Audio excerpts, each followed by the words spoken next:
جتنا دیا سرکار نے مجھ کو اتنی میری اوقات نہیں، یہ تو کرم ہے ان کا ورنہ مجھ میں تو ایسی بات نہیں، جتنا دیا سرکار نے مجھ کو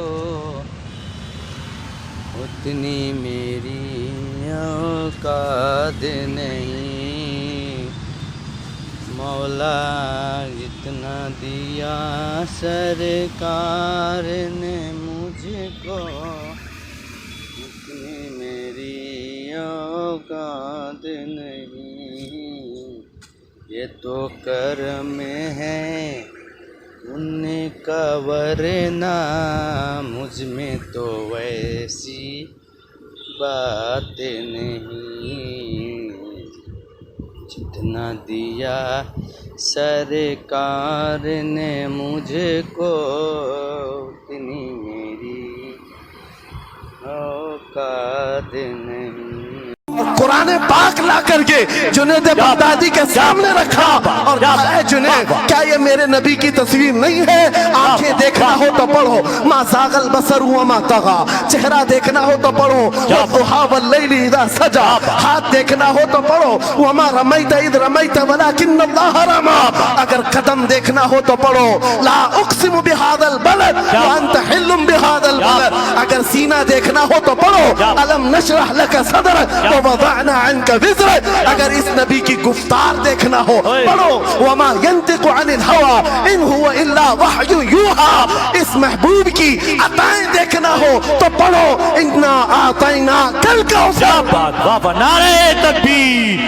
اگر پڑھنا ہے تو کنز الایمان سے پڑھا کرو، جہاں بریلی کا امام یہ بھی بتائے گا قرآن پڑھنے والا اپنے نبی کو یہ نہیں کہے گا میرا نبی میرے جیسا تھا یا اس کا علم ایسا تھا ویسا تھا، بلکہ بریلی کا امام بتائے گا قرآن پڑھنے والا اپنے نبی کو یوں کہے گا سرور کہوں کہ مالک مولا کہوں تجھے، باغ خلیل کا گل زیبا کہوں تجھے، تیرے تو وصف عیب تناہی سے ہیں بری، حیران ہوں میرے شاہ میں کیا کیا کہوں تجھے، لیکن رضا نے ختم سخن اس پہ کر دیا خالق کا بندہ خلق کا آقا کہوں تجھے۔ ہمارا شیوا ہے پوری دنیا میں کہ صرف اور صرف رسول پاک کی غلام قوم ایسی ہے جو ایک منٹ میں پورا سناٹا طاری کر سکتی ہے۔ کسی نے ایک صاحب سے پوچھا تھا ویل ٹرینڈ فوج جو ہوتی ہے چاہے وہ امریکہ کی ہو کہ رشیا کی ہو کہ جاپان کی ہو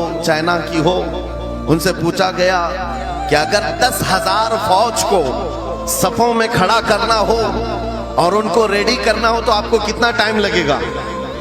کسی کے بارے میں کہا کہ امریکی فوج کے لیے ہمیں 4 گھنٹے لگ جائیں گے، ہم ترتیب دے دیں گے۔ رشین فوج کے لیے 3 گھنٹے لگ جائیں گے، چائنیز اور ایکٹیو ہیں 2 گھنٹے میں اپنی صفیں ترتیب کر لیں گے۔ اس مسلمان دانشور نے کہا اللہ کا کروڑوں احسان ہے 1,00,000 سے زیادہ کا مجمع ہوتا ہے حرم کعبہ میں بھی اور حرم رسول میں بھی، امام صرف 1 منٹ میں کہتا ہے صفیں درست کر لو، کسی کو ڈنڈا مارنے کی ضرورت نہیں، سب کی صفیں خود درست ہوتی ہیں۔ یہ قوم ہے جو اپنی صفیں خود درست کرتی ہے، مسجدوں میں جمعہ میں عیدگاہ میں جا کر کوئی لکڑی لے کر نہیں پھرتا کہ اپنی صفیں درست کر لو، ہر ایک کو اتنا شعور ہے کہ اپنی صفیں کیسے درست کی جاتی ہیں۔ جب آپ کو اللہ تعالیٰ نے یہ نعمت عطا کی ہے مسجدوں میں صفیں درست کر سکتے ہیں 1 منٹ کے اندر، عیدگاہ میں 1 منٹ میں ہماری صف درست ہو سکتی ہے۔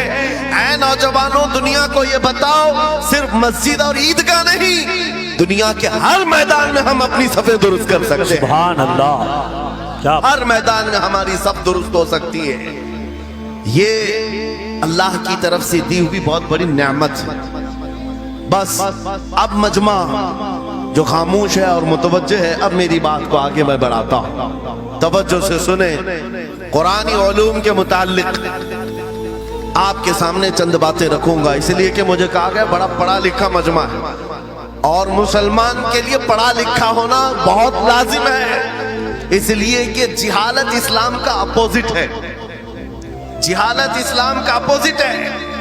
آپ کو ایک بات میں بتاؤں، جب بھی کہا جاتا ہے دور اسلام، یعنی حضور صلی اللہ علیہ وسلم کی آمد کے بعد کے حالات کو دور اسلام کہتے ہیں، اس سے پہلے والے زمانے کو دور جہالت کہتے ہیں، جبکہ اسلام کا اپوزٹ تو کفر ہونا چاہیے، کفر ہونا چاہیے۔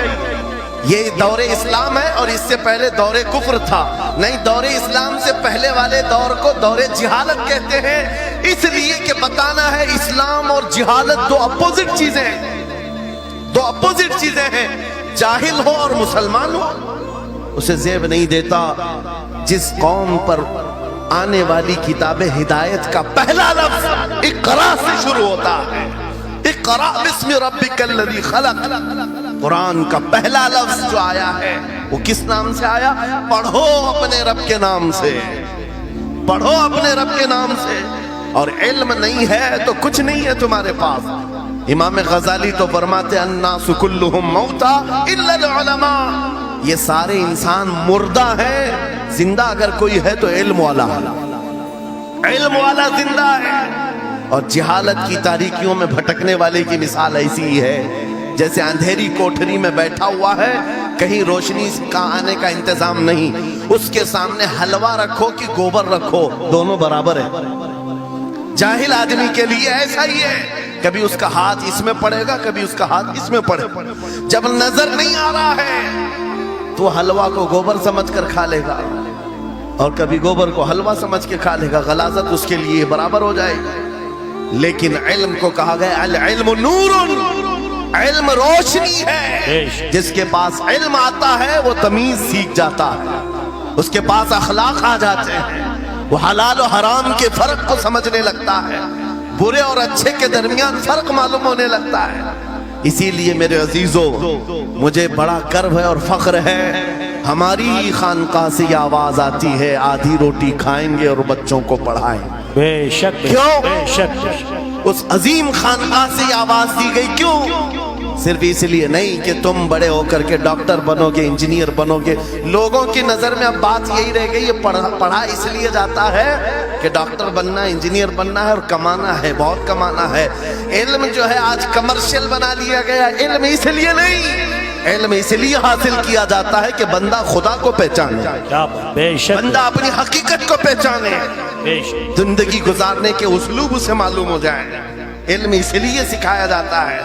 بہت سارے لوگ صرف نوکری کے لیے سمجھتے ہیں کہ علم حاصل کرنا چاہیے، نوکری کے لیے نہیں، اپنے اخلاق کو بلند کرنے کے لیے علم آنا بہت ضروری ہے۔ میرے عزیزوں، قرآن عظیم وہ ہدایت کی کتاب تمہارے پاس آئی، اس قوم کے لیے المیہ نہیں ہے تو اور کیا ہے، جو کتاب علوم کا ذخیرہ ہے۔ آج دنیا اس کتاب پر ریسرچ کر کر کے نئے علم و فنون حاصل کر رہی ہے، اس کتاب کو تو ہم مردوں پر پڑھنے کے لیے رکھے ہیں۔ وہ قرآن عظیم جو ہدایت کی کتاب اور سارے علوم کا سر چشمہ ہے، اس کتاب کو کہاں پڑھتے ہیں؟ میتوں پر۔ کسی کا انتقال ہو گیا تو تیجے میں پڑھیں گے، چہلم میں پڑھیں گے، نویں میں، 20ویں میں پڑھیں گے۔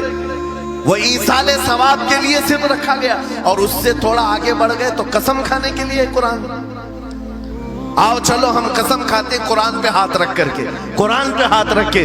میاں کیا قرآن قسم کھانے کی کتاب ہے؟ قرآن کی وہ آیت میں نے سب سے پہلے پڑھی، اللہ فرماتا ذالک الکتاب لا ریب فیہ، یہ وہ کتاب ہے جس میں شک کی گنجائش نہیں، اور یہ ہدایت ہے پرہیزگاروں کے لیے۔ اور قرآن میں 3 جگہ یہ لفظ آیا ہے، ھدی للناس، ھدی للمؤمنین، ھدی للمتقین۔ یہ سارے انسانوں کے لیے بھی ہدایت ہے، یہ سارے ایمان والوں کے لیے بھی ہدایت ہے، اور پرہیزگاروں کے لیے بھی ہدایت ہے۔ سب ہدایت الگ الگ انداز سے حاصل کرتے ہیں۔ بارش ایک ہی ہے برسنے والی، زمینیں الگ الگ ہیں۔ بہت نرم زمین ہو تو وہ زمین بارش سے فائدہ زیادہ اٹھاتی ہے، اور تھوڑی سی اوبڑ کھابڑ زمین ہو تو وہاں سے فائدہ کم آتا ہے۔ بارش ایک ہی ہے، قرآن بارش ہدایت ہے، جس کے دل کی زمین جتنی نرم ہوگی اتنا وہ اس سے ہدایت اٹھائے، سبحان اللہ، بے شک، اتنا اس سے فائدہ اٹھائے گا۔ اور آج حالات یہ ہیں، اے نوجوانوں اپنے دل پر ہاتھ رکھ کر کے بتاؤ، قرآن کتنے لوگوں نے پڑھا ہے؟ قرآن کتنے لوگوں نے پڑھا؟ میں ہاتھ نہیں اٹھواتا، کسی بھی بات پر ہاتھ مت اٹھایا کرو، نہ ہی جھوٹے ہاتھ اٹھانا ہے، نہ سچے ہاتھ اٹھانا ہے، نہ ہی کسی اور کو شرمندہ کرنا ہے۔ اپنے دل پہ ہاتھ رکھ کر کے بتاؤ قرآن کتنی مرتبہ پڑھ لیا؟ کیونکہ قرآن پاک بہت سارے لوگ یہ سمجھتے ہیں مدرسے میں بچپن میں ایک بار پڑھ لیا تو اس کا ہدیہ ہو گیا، ختم ہو گیا ہے، اب اس کے بعد پھر ہماری میت پہ ہی پڑھا جائے گا۔ اسی لیے تو قرآن کے علوم سے ناواقف ہو گئے۔ ارے سمجھنا تو دور کی بات، دیکھ کر کے پڑھنا بھی مشکل ہے آج، لوگوں کا دیکھ کر پڑھنا مشکل ہو گیا قرآن۔ تمہارے پاس بہت ساری کتابیں نہیں ہیں، بہت سارے گرنتھ نہیں، بہت سارے وید نہیں ہیں جن کا شمار ہی نہیں ہے، تمہارے پاس اونلی ون ایک کتاب قرآن پاک، ایسی محفوظ کتاب جس کے بارے میں اللہ تعالیٰ خود فرماتا ہے سورہ قمر میں وَلَقَدْ يَسَّرْنَا الْقُرْآنَ لِلذِّكْرِ فَهَلْ مِن مُدَّكِرٍ، ہم نے قرآن کو یاد کرنے کے لیے آسان بنایا ہے کوئی یاد کرنے والا؟ 4 بار یہ آیت اللہ تعالیٰ فرماتا ہے کوئی یاد کرنے والا؟ اللہ جب فرما رہا ہے قرآن آسان ہے تو کون کہتا ہے یہ مشکل ہے؟ ہم نے خود اپنے ہاتھوں تباہی کو دعوت دی ہے۔ درس قرآن کو اگر ہم نے نہ بھلایا ہوتا، یہ زمانے نے زمانہ نہ دکھایا ہوتا، وہ زمانے میں معزز تھے، مسلمان ہو کر آج ہم خار ہوئے ہیں، تاریخ قرآن ہو کر آج ہم چھوڑے بیٹھے ہوئے ہیں۔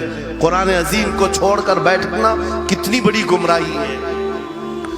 آج حالات ایسے آ گئے کہ قرآن کو بدلنے کی باتیں ہونے لگ گئی۔ کیوں؟ تم اٹھاتے ہی نہیں۔ 26 آیتیں نکال دو، 25 آیتیں نکال دو، اس میں یہ باتیں اس میں وہ باتیں ہیں، مسلمان کو تو پتہ بھی نہیں ہے کون سی آیتوں کے بارے میں یہ واویلا مچایا جا رہا ہے۔ ارے تم پڑھو، تمہارے لیے قرآن آیا ہے۔ یہ جتنی بھی کانفرنسیں ہیں میں سمجھتا ہوں اس کے بدلے ہر جگہ صبح و شام قرآن پڑھنے اور پڑھانے کا انتظام ہو جائے، اس طرح کے ہزاروں جلسوں سے وہ افضل ہے۔ بے شک، کیونکہ یہ میں نہیں کہہ رہا ہوں، میرے آقا فرماتے ہیں خیرکم من تعلم القرآن وعلمہ، تم میں سے سب سے بہترین آدمی وہ ہے جو قرآن سیکھے اور دوسرے کو سکھائے۔ بے شک، بے شک، سب سے بہترین آدمی وہ ہے قرآن کو سیکھے اور دوسرے کو سکھائے۔ آج نوجوانوں کے اندر ایک بڑی تعداد مجھے دیکھنے کو ملتی ہے، ان کو چھوٹی چھوٹی صورتیں بھی نہیں معلوم، قرآن دیکھ کر کے پڑھنا بھی نہیں آتا۔ بچپن میں ہمارے ماں باپ نے ہم کو سینے سے لگا کر کے قرآن مدرسہ بھیجنے کی عادت ڈالی تھی، اور جب اسکول جاتے تھے تو بستہ پیچھے لگا کے جاتے تھے۔ پتہ ہوگا اسکول جاتے ہیں تو بستہ پیچھے رکھ کے جاتے ہیں، اور قرآن پڑھنے کے لیے جاتے ہیں تو سینے سے لگا کے جاتے ہیں۔ یہ ہمیشہ سے ایک ریت رواج چلا، بزرگوں کا ڈالا ہوا کہ بیٹا قرآن ہمیشہ آگے ہوگا، لیکن شعور آنے کے بعد تم نے قرآن کو پیچھے ڈال دیا، پیچھے کو آگے کر دیا۔ کوئی علم ایسا نہیں جو قرآن میں موجود نہیں، کوئی علم ایسا نہیں۔ وَلَا رَطْبٍ وَلَا يَابِسٍ إِلَّا فِي كِتَابٍ مُبِينٍ، میرا مولا فرماتا ہے کوئی خشکی اور تری کی بات ایسی نہیں جو ہم نے قرآن میں نہ بیان کی۔ وَنَزَّلْنَا عَلَيْكَ الْقُرْآنَ تِبْيَانًا لِكُلِّ شَيْءٍ، رب فرماتا ہے ہم نے قرآن میں ہر چیز کا واضح بیان اتارا ہے تم پر۔ اور سیدنا عبداللہ ابن عباس مفسرین کے سردار، رسول پاک صلی اللہ تعالیٰ علیہ وسلم کے چچیرے بھائی حضرت عبداللہ بن عباس کہتے ہیں لو ضاع لی عقال بعیر لوجدته فی کتاب اللہ، کہتے ہیں اگر میرے اونٹ کی نکیل کی رسی بھی گم ہو جائے میں اس کو کتاب اللہ قرآن میں ڈھونڈ لوں گا، کیا بات، واہ واہ واہ واہ، میں اس کو قرآن میں ڈھونڈ لوں گا۔ ان کے پاس علوم قرآن تھے، اور آپ کیا سمجھتے ہیں قرآن میں کیا نہیں ہے؟ سائنس کی وہ ایجادات کو اگر آپ لے کر کے بیٹھے، میں نے اپنا پورا بیان ریکارڈ کیا ہے 2 سال قبل ہی، یہاں وقت کی قلت ہے، میں آپ کے سامنے عرض کرتا ہوں 16ویں صدی کے بعد یا 18ویں صدی کے بعد سائنس کی ترقیات نے اپنا پیر جمانا شروع کیا ہے اس روئے زمین پر، جبکہ میرے مصطفیٰ کریم صلی اللہ تعالیٰ علیہ وسلم کی زبان اقدس سے نکلے ہوئے کلمات جو قرآن میں موجود ہیں، اٹھاؤ اور میں بتاتا ہوں ہر چیز کا علم قرآن میں موجود ہے۔